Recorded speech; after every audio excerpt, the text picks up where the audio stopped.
Good evening or afternoon. Welcome to the Dear John podcast. I'm your host, John Moody, where I give you dating advice from a lifelong bachelor who's never been married or engaged. I guess that's what a lifelong bachelor means. Anyway, why take dating advice from me? Why not? You take it from Steve Harvey and all these other folks out here.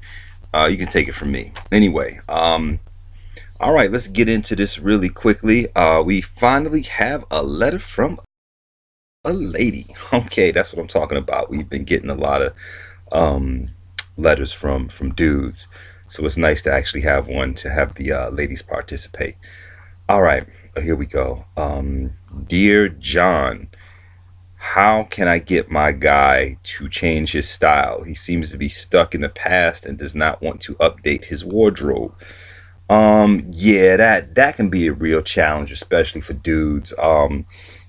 We kind of get stuck in, like, I think, like, whatever the styles are, like in your late 20s, in your early 30s, we kind of stay stuck in that zone. And it's tougher now because, we came out that, at least my age, we came out that baggy era, where all the clothes were super baggy and stuff.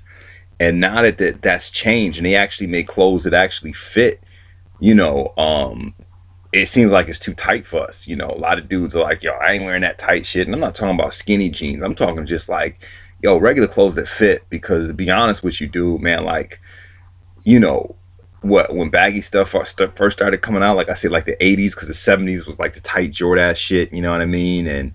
And even you had like the parachute pants, which was the early mid 80s. Things started getting baggy in the late 80s, and then it just got exponentially worse till it just looked like dudes were just wearing like hefty trash bags. Everybody was wearing super baggy clothes. You couldn't tell how big. You better not start a fight with somebody because you know how big they was because the damn clothes was so baggy. I knew the pendulum was gonna swing. So it's tough because everything is like that slim European fit now. And you got cats that not only don't want to change their style, but now they're 10, 15 years older and they can't fit in that shit anyway. It's mad uncomfortable. I mean, I've always been like a thin dude myself. And so it's bad when I put on some pants and I can't get them over my thighs. And I'm sorry, I'm just not going to be, walking around with pants that tight, because it looks like you're soliciting. I wear like I think I'm like a 36. But if I get a 36, I can't go outside. I'll get arrested with that shit on. I mean, that shit is butt hugging tight. So, I guess what you can do, you're gonna have to buy him some clothes. I know you might feel like, yo, why I gotta buy him clothes? He should be buying me clothes. But nah, the best way to get him to change up is to change his wardrobe. If y'all in a relationship, that's cool. If you just met this dude, that might be a bit much. I know, second, third date, and the chick is giving me clothes. I'm like, what's that all about? Then again, maybe that might be kind of fly. I don't know. Anyway, just buy him a couple things, help the brother out because he's stuck in the past, and just don't, try to make it too tight. You know what I mean? We gotta, there's levels of this. You know what I'm saying? You just can't put him in something where he can't turn and move and whatnot. Belly is like, hugging his clothes and stuff like that. You don't want that unless you just don't want nobody else to want your man either. I don't know. But anyway, all right, cool. Let's see. Next question. All right, check this out. We 2 for 2. Got another lady. All right.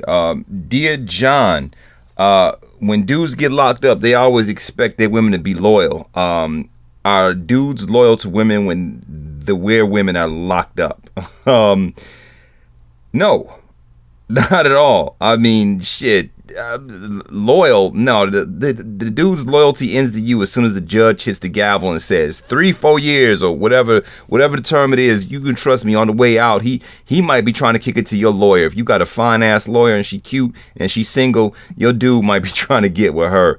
No, there's no loyalty once you go to jail. That's our get out of jail pass.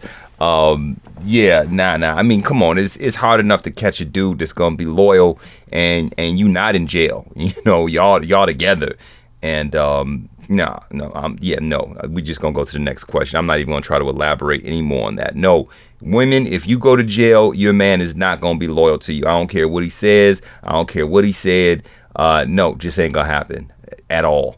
I'm talking about day one. As soon as you out, you know. All right, let's see. Oh man, I'm going through some of these emails. Let's see.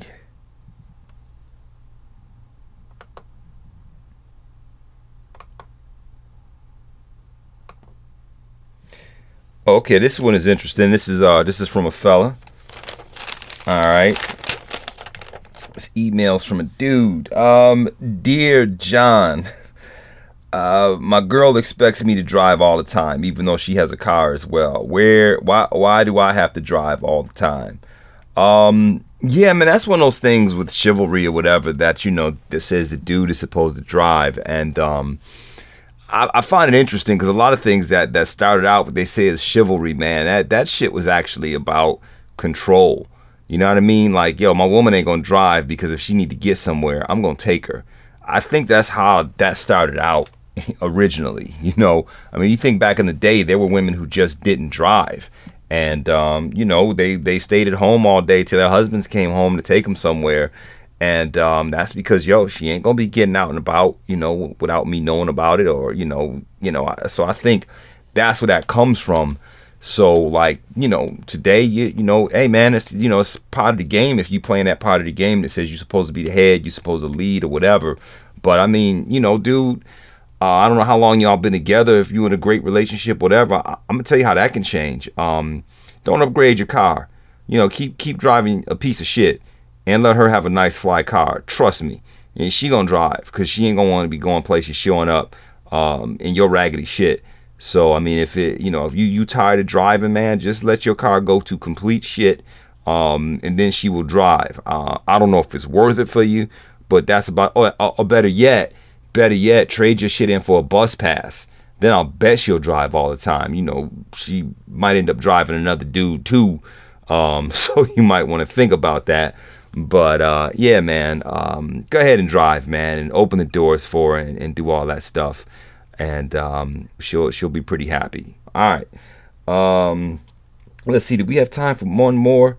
Look like we got time for two more. But I'm gonna do one more, and then I'm gonna call it a day. And I will catch y'all on the next episode. I'm trying to think if there's anything I want to talk to y'all about.